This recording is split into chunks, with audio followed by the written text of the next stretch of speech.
Hello, and welcome to the Powder Room, where we discover the message within our messes. I am your host, Ivy Ashley. Today, we are continuing our Dating for Dummies series with the topic must-haves, preferences, and that infamous list. So, sis and sirs, and yes, men, you have your list too, as quiet as it's kept. So if it is longer than a CVS receipt, this episode is tailored just for you. We're talking about how sometimes the very things we think are guiding us to love are actually keeping us from it. Let's unpack why we create these lists, how they can help or hurt, and what happens when we leave no room for divine surprises. So get your coffee, get your tea, your water, your wine, whatever your beverage of choice is, your journal if you want to take notes, and let's just talk. But before I get into that, I want to share 2 milestones that the Powder Room podcast reached on last week. So the first one is we published our 10th episode. Can you guys believe it? Oh my goodness. And I'm going to be honest with you.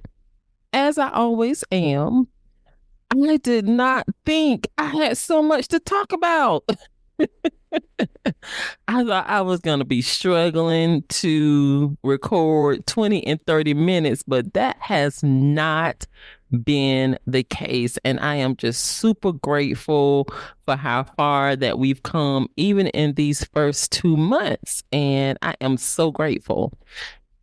The second thing is we reached 250 downloads. Yes, I am ecstatic about that. And I know it's not a lot, but I refuse to despise small beginnings, honey, because I am going to celebrate 250 just like I am going to celebrate 25,000. Yes, I am.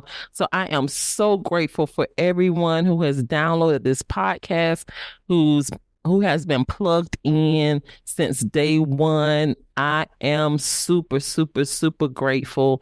And I don't take anything for granted at all. So thank you so much for listening and tuning in. Thank you for sharing with your family and sharing with your friends.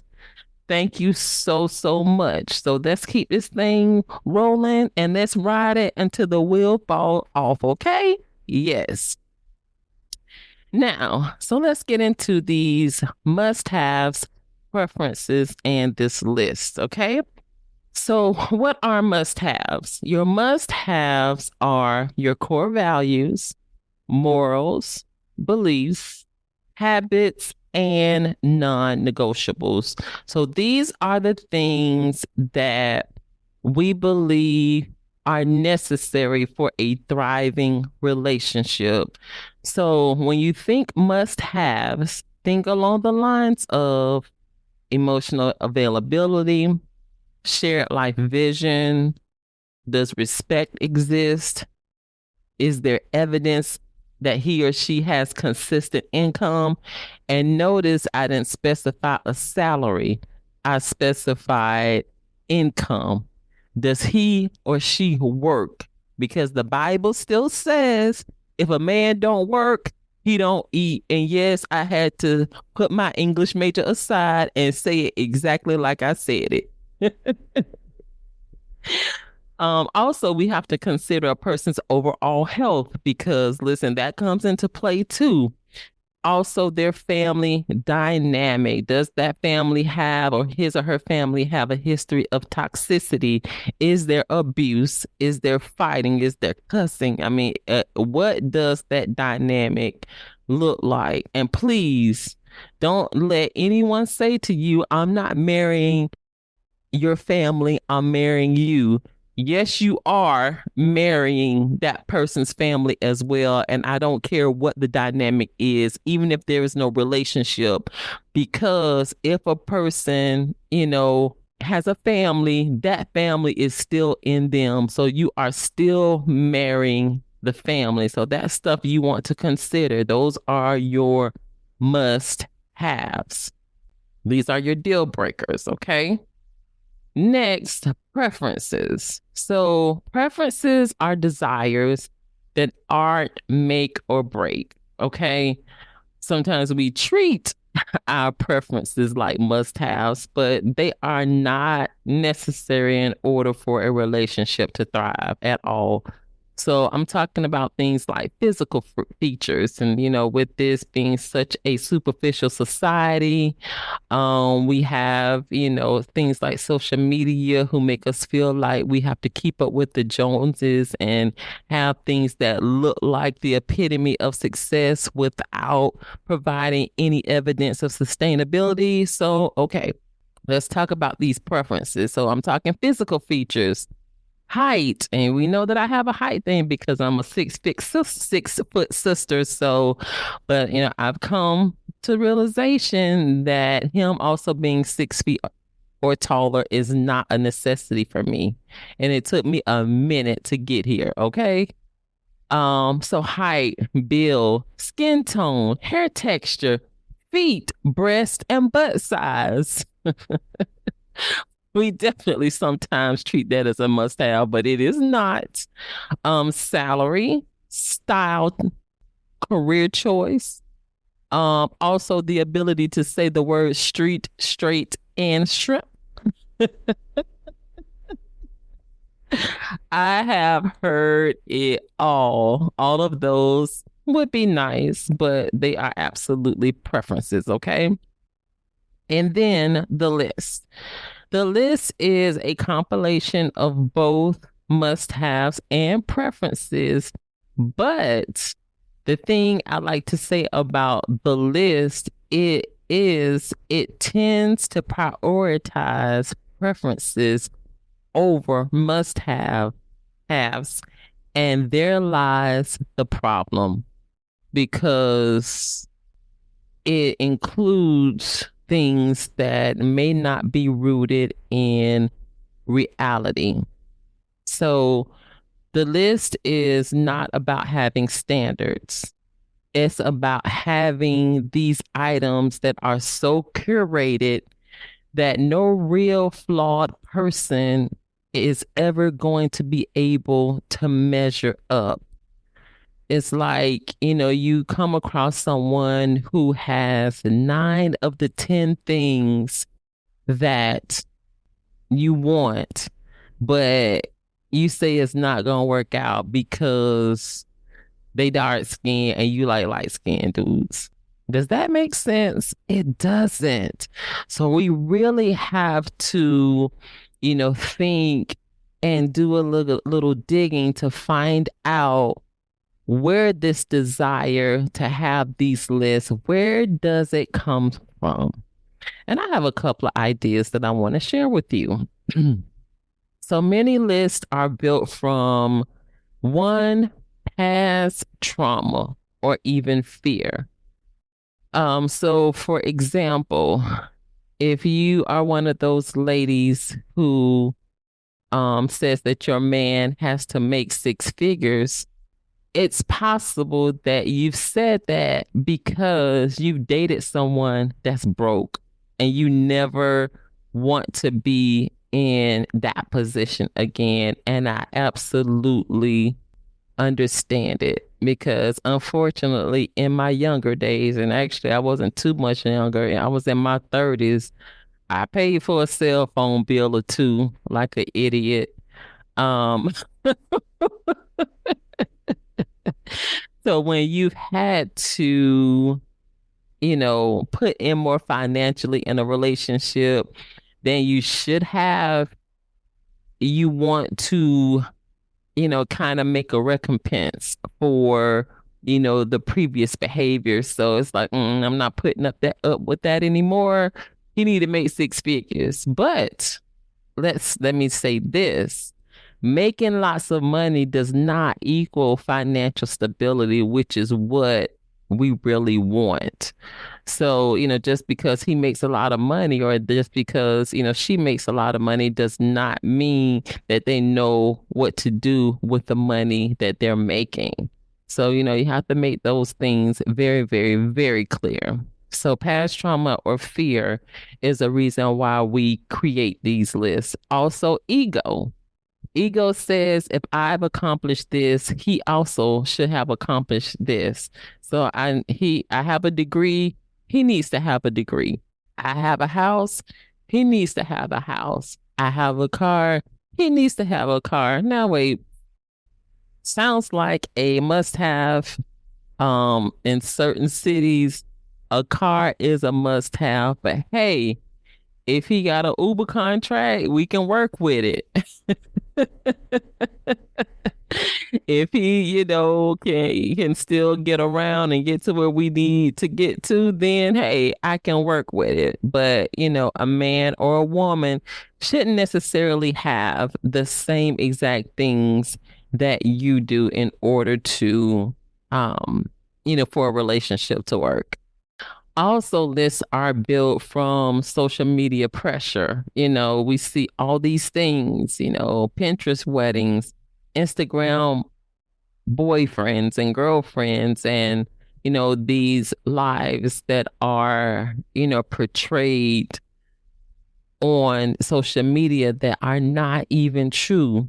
I mean, you do know that people post pictures in front of somebody's car that's not their own, somebody's house that's not their own. I mean, it's kind of easy to do, these days. So let's not get so wrapped up in what we see perpetrated on social media because many times those things are not real at all.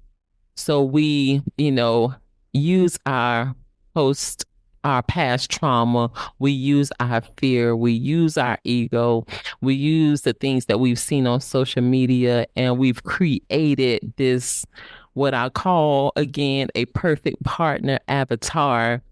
And we all know that avatars are fake. There is nothing real about something that you have created within your own mind. And the thing about it is that we have no evidence that these lists that we've created will give us, exactly what we need. We have no grounds for thinking that what we have come up with in our own minds is really going to satisfy the thing that we have in us that makes us believe that this will work.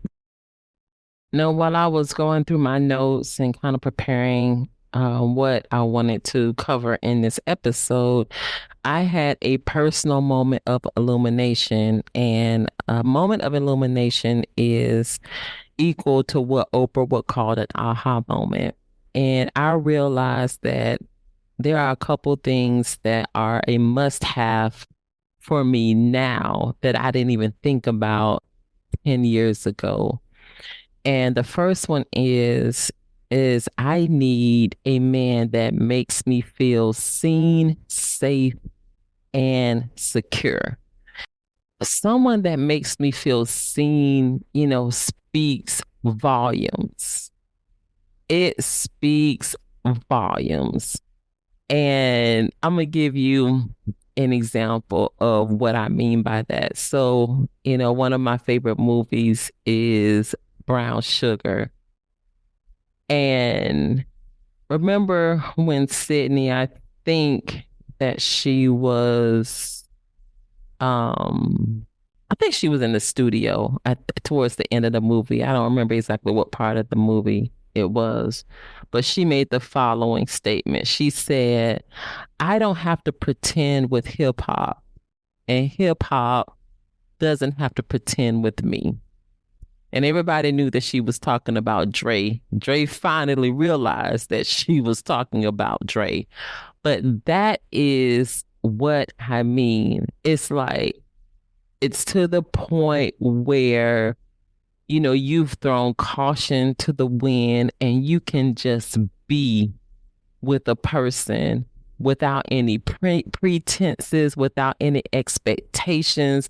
They see you for who you are and not what you have or what you've done. They just see you when you're stripped down to your least common denominator. They still see you and respect you and love you no different. I mean, that, oh my God, is priceless.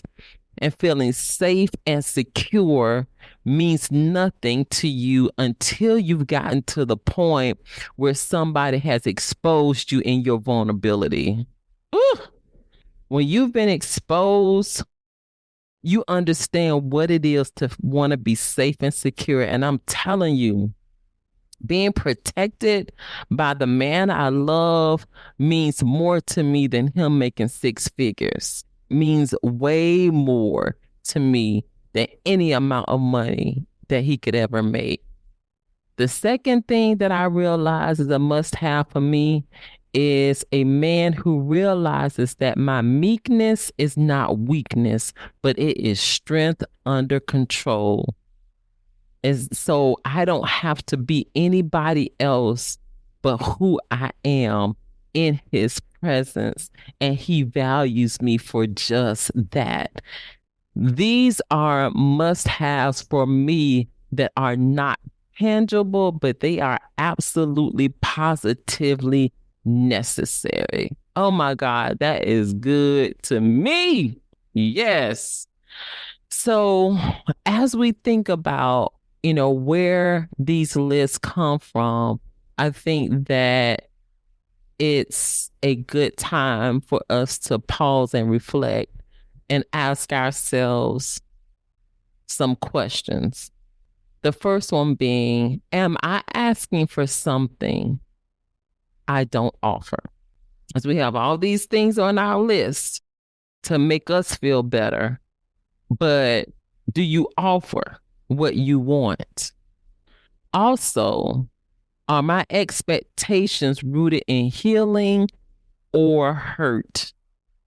And listen, it's a hard pill to swallow, but we have to do our due diligence of focusing on our own healing first and making sure that we have the ability, with God's help, of course, to choose from a healed versus a hurt place. Sometimes we build these lists, as a method to protect ourselves. And I understand, especially when you've been hurt. But if you go by that methodology for too long, protection can also become a prison if we're not careful. So as we think about the things, the must-haves and the preferences that we have on our list, I want us to approach it a bit differently than we may have in the past. So we may have to have some flexibility in the way that we approach our list. And just because we're being flexible does not mean that we are settling, okay? There's nothing wrong at all with, holding on to our standards, but we can't be so closed-minded that it is impossible for anybody else to even come close to meeting the list that we have.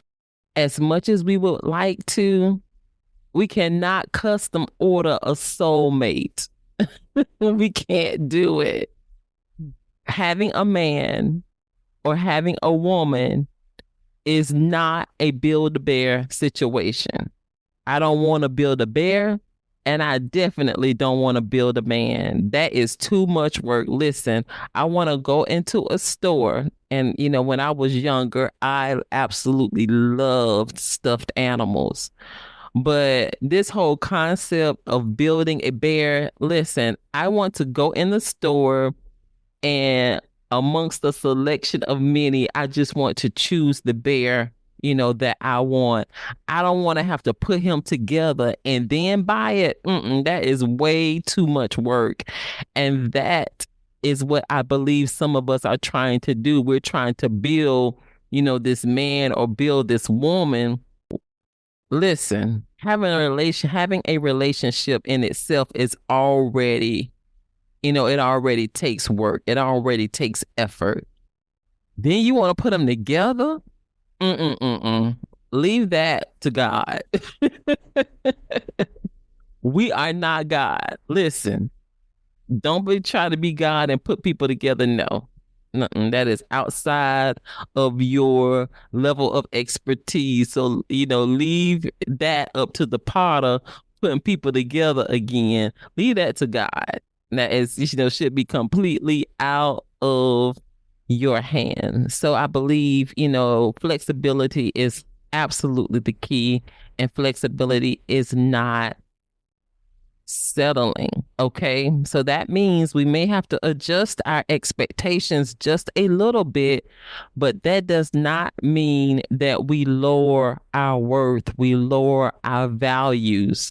We really start to, we really start to focus on those things that are pertinent in order to make a relationship work. And I think sometimes, that comes with experience, that comes sometimes with age. It definitely comes with maturity. So think about it this way. Think about it when you're house hunting.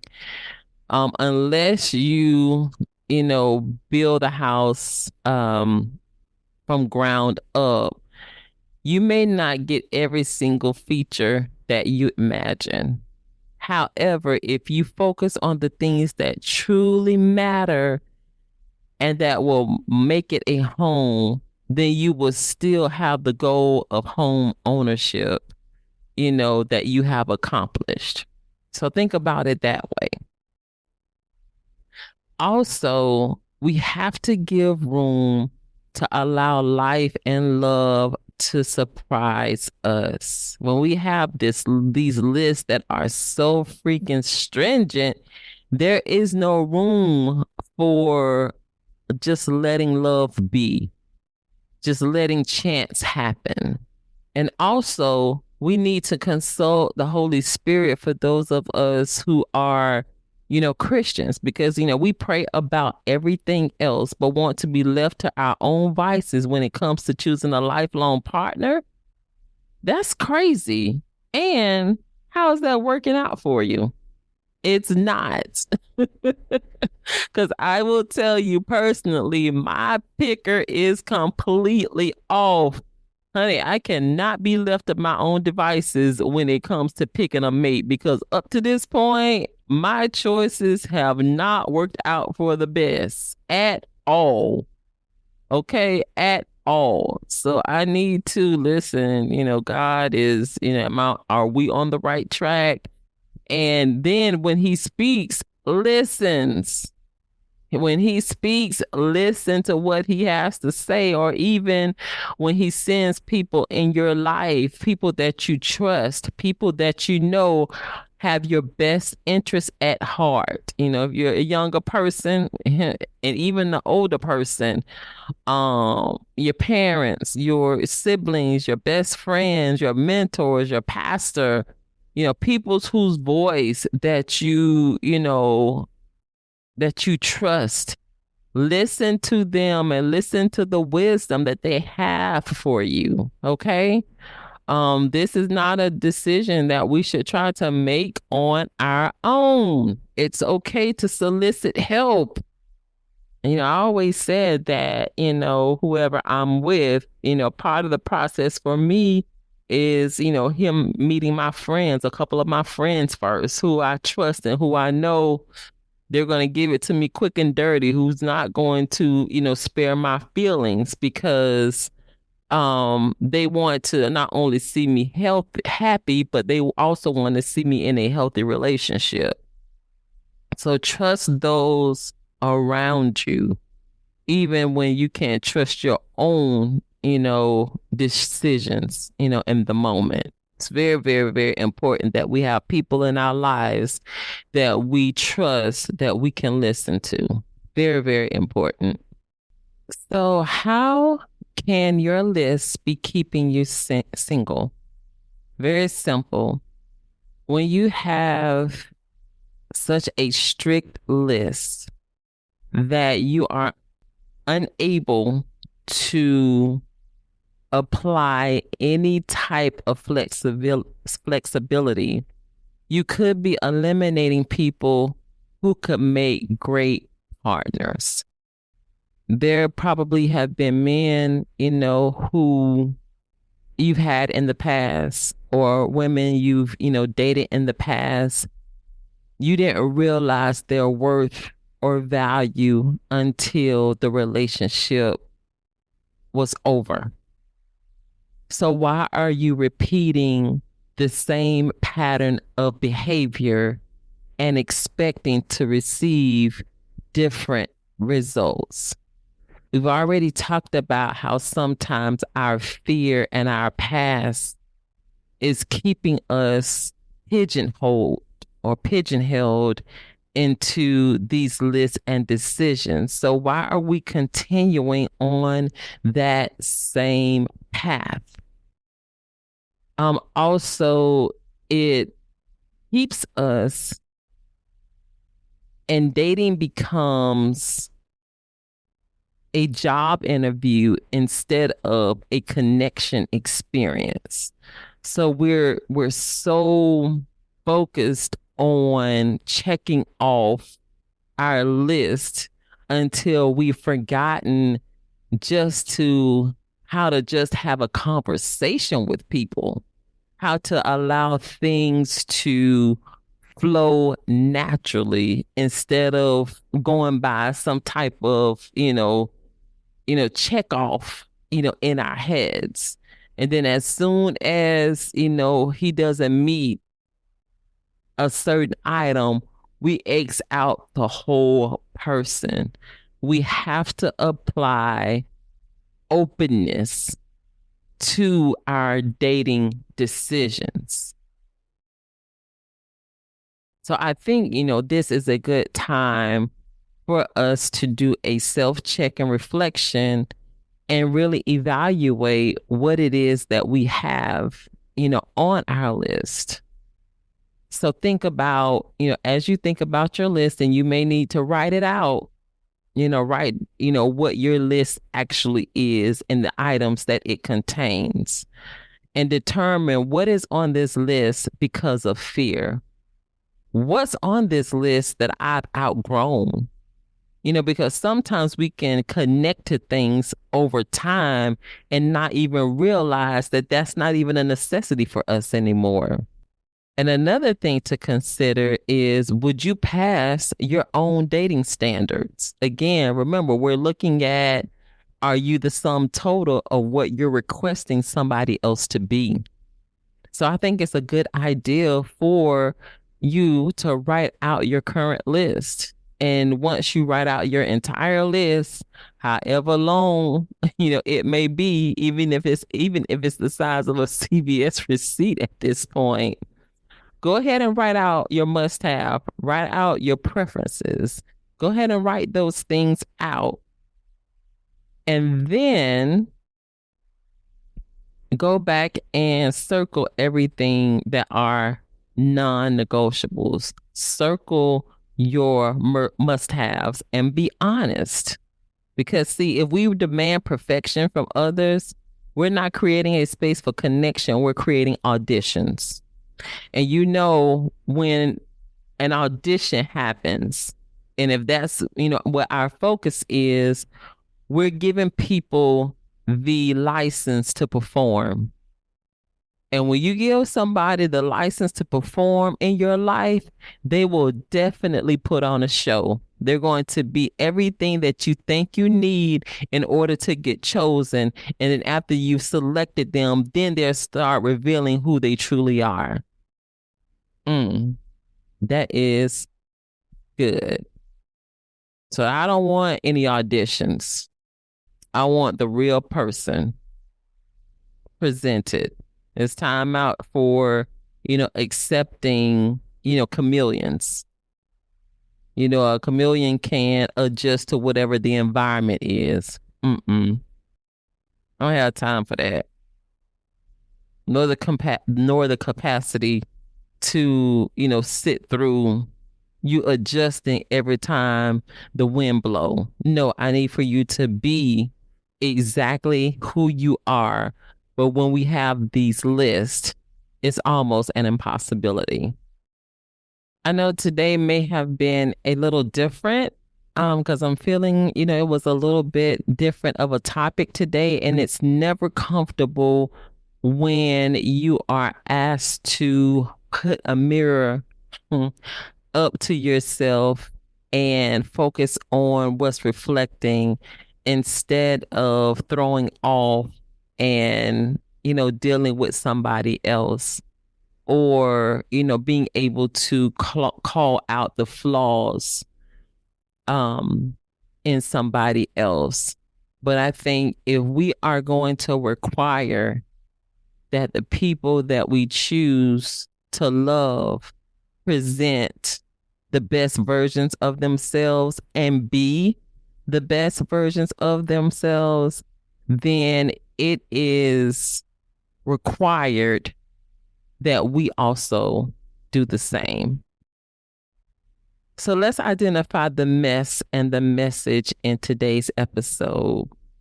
So selecting a partner is probably one of the most critical decisions we'll ever make in our lives. But creating a perfect partner avatar through inflexible list is a sure way to create criteria that no one is able to meet. So the message, try letting go of your list because love is not a checklist. It's a connection. And understand that the person who fits the list may not fit your life. And the one who fits your life might not be on the list at all. So take that as food for thought today. I have thoroughly enjoyed today's episode and grateful that you have chosen to listen to the end. Again, as always, I want to hear your experiences. I want to, hear your topic suggestions. You can catch me on social media. I am on Facebook and also Instagram and TikTok, I believe, at the only Ivy Ashley. You can DM me. You can email me also at consultiva@gmail.com. I want to hear from you. I'm excited to hear from you. I so appreciate your presence in the powder room, and make sure you tune in next week where we will continue our Dating for Dummies series, and our topic will be lessons learned. Remember, you are always welcome in the powder room where we discover the message within our messes. Be blessed and take care.